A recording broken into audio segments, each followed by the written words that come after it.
Juliet Charlie Foxtrot.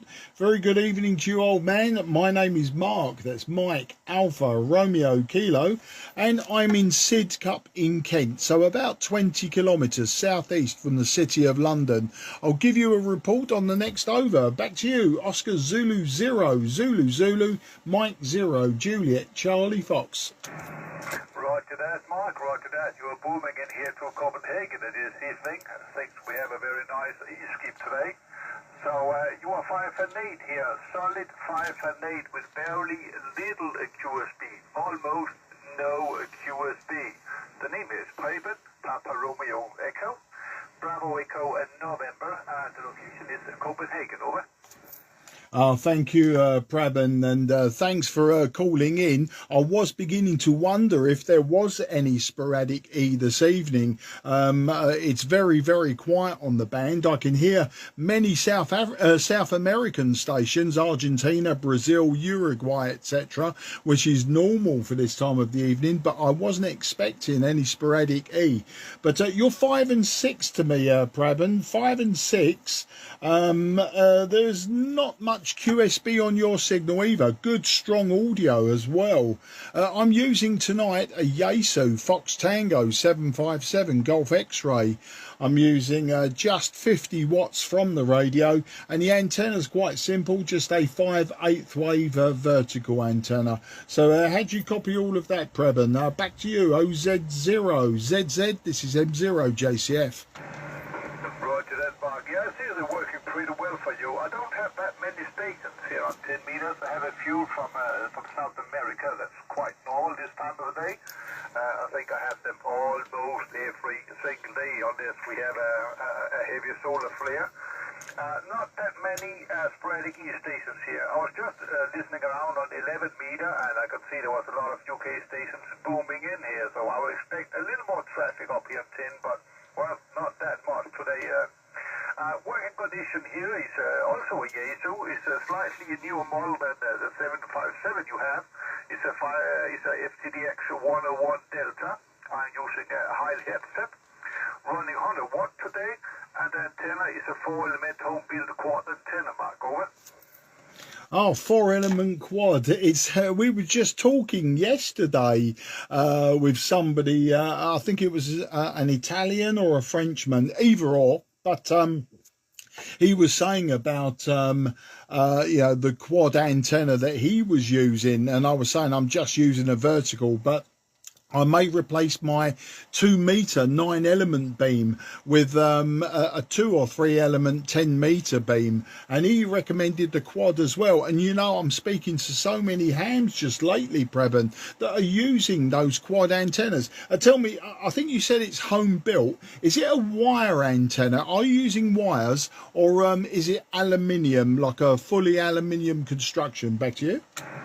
Oh no, it's a wire. It's a rather thin wire, actually. I think it's a 1 millimeter coated copper wire I'm using, and some cheap fiber fishing rods from the local car depot that we have here in Denmark. So it's actually quite cheaply assembled. The largest investment regarding the antenna is the aluminium work for the boom and the spreaders to hold the arms, and the antenna switch I have on top of it. If you have access to QRZ, I think I have a few pictures of the antenna on my QRZ page, Mark, over. Okay, yeah, I'm just firing up QRZ now. I do log in QRZ. It's the, apart from paper logbooks, it's the only other place that I log any contacts, and I use that as a backup in case, I don't know, my paper logbooks catch fire or something in the near future. Having said that, I don't log everything on QRZ anymore. I certainly don't log FM 2-meter band QSOs, that sort of thing. So I'm just looking at it now, I'm just bringing you up, and oh yes, well, that's a magnificent antenna on top of an equally magnificent it looks like a mobile mast, but it's certainly very substantial, and I see you have it guy wired as well.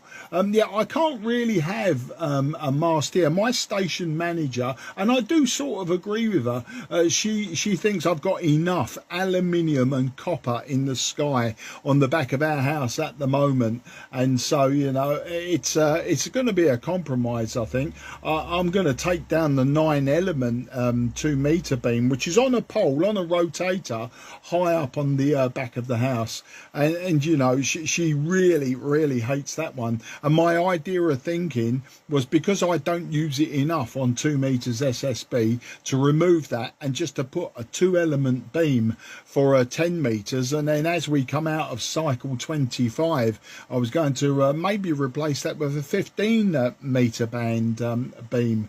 But a few people have now said to me in the last few days, you know, use a quad made from wire, and maybe you won't see it so much. But I'm looking at your antenna and I don't think that's going to be very true.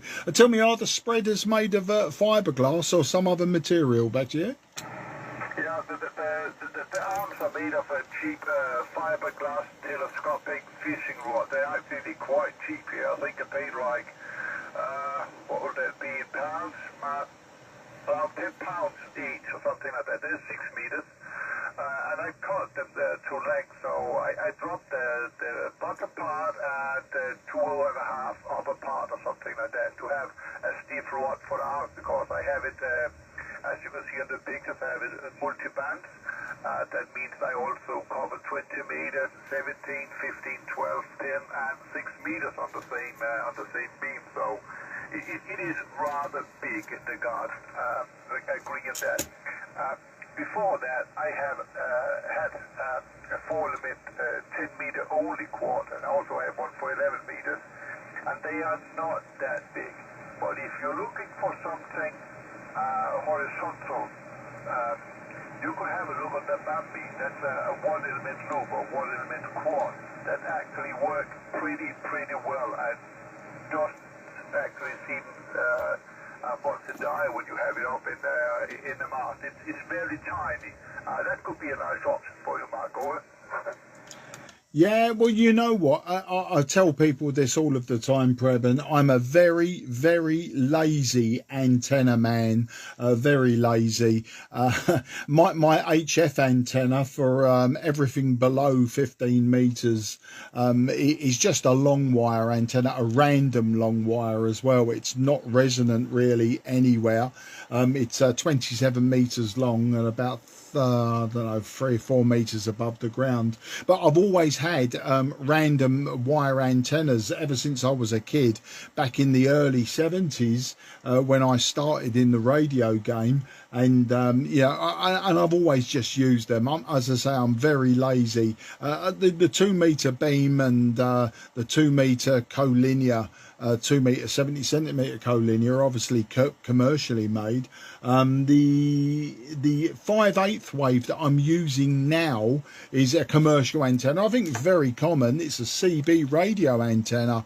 It's a 5/8 wave CB antenna, or 11 meters antenna, and I just lowered the top section. And in fact, I even use that on 12 to good effect, and I sometimes use it on 15 meters as well, depending on the sort of propagation, whether it's strong or weak. I will swap between the long wire and the vertical. But no, what I really wanted was something, especially as we come out of cycle 25, I wanted something that maybe had a slight front to back ratio, maybe like 3 dB gain would be okay, 6 dB gain maybe, but with, you know, a reflector to really cut down any QR Mexico from the rear. So it's an idea anyway, but it just I'm seeing so many people now using quads, and it's just quite incredible how popular that antenna has become, along with the Delta loop. I speak to many hams that use Delta loops, and they seem to put out very good signals. You was almost peaking 5 and 8 to me, and there is some QSB now dropping you down to 5 and 3, but as I said before, your audio is very good, very strong, and has got good DX qualities. Not too bassy, you don't sound like you're underwater, it's nice and crisp. So that's how my ears see it on this old radio, Preben. Oscar Zulu 0, Zulu Zulu, Mike 0, Juliet, Charlie, Foxtrot. Mike 0, Juliet, Charlie, Foxtrot, Oscar Zulu 0, Zulu. And if you scroll down a bit on my QSZ page, let me see if I still have it. Hang on a sec. Where's my page? Oh, here it is. I think, yeah, there's the monster quad. That is the upstairs, further down. Yeah, if you scroll down a bit, you can see I have a portable setup as well, and that is the one-element loop antenna. There's no front-back gain on it, of course, but that works quite well. So if you have limited space and you want something tiny, that is a really nice option. Otherwise, you could also have a look, if you want more bands, have a look on multi-band Moxos antennas. That's also a pretty nice option for limited space. Alright, regarding the audio quality, it seems that you were overdriving your audio a bit, Mark. Over. Okay, yeah, that would make sense. The microphone I'm using, let me just back that off very slightly. It may be my ALC is a little bit high as well. The microphone I'm using is an old 1970s Ham Master 4200, very popular with the CBers and 11-meter operators in the 70s and 80s.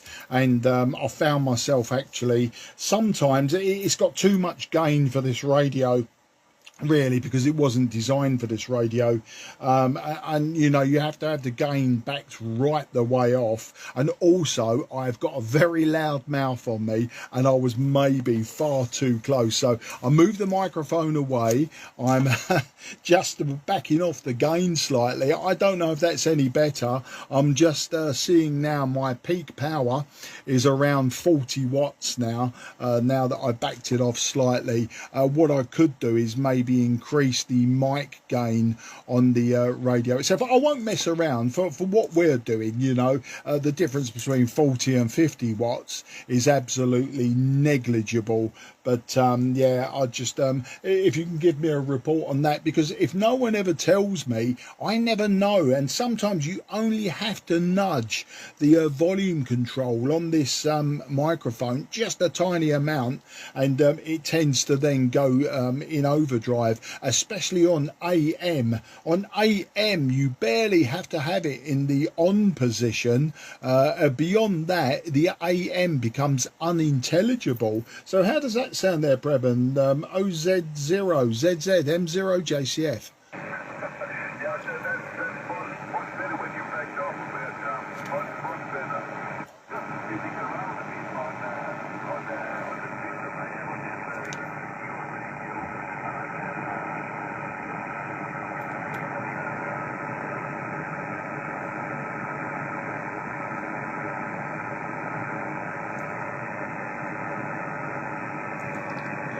And that, my fine feathered friends, is somebody has switched on some LED lights in my kitchen, and with the QSB I've lost him. Yeah, OZ0ZZ, this is M0JCF. Preben, two things have happened. One, the QSB has dropped your signal way down. And number two, somebody has switched on some LED lights with a light dimmer in my kitchen, and it gives me Santiago 3 noise floor. Now, before, it wouldn't have been a problem. But if you can hear me, I can no longer hear you. Just as you went into that over, those lights came on. I don't believe my wife or my youngest daughter is aware that I'm using the radio, and they probably now just switched those lights on. So I have lost you unless your signal comes back up. So just listening for you, Preben. OZ0ZZ M0JCF.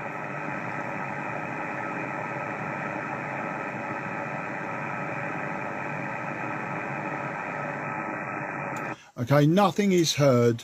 Apologies for that. I will now go and check just to make sure that it is that, but if they've got the lights on, there's absolutely nothing I can do about it at this time. So if you can hear me, Preben, I'm going to wish you very best 73 to you and the family, and I look forward to working you again. It was an absolutely fantastic signal before it was killed by the combination of lights and the QSB. So I'm going to listen on the frequency for you one more time, and then I may well release the frequency or call again. OZ0ZZ M0JCF, listening one more time. Roger that, Mark. You just picked up again. You were completely gone, and now you're up to S7 and 8 again. But I think that might be for a pretty short time. Thanks for the show, Joe, Mark. Have you enjoyed that? Looking forward to seeing you get the update or maybe on some of the other matches. Also, you'll be looking out for one of those Take care.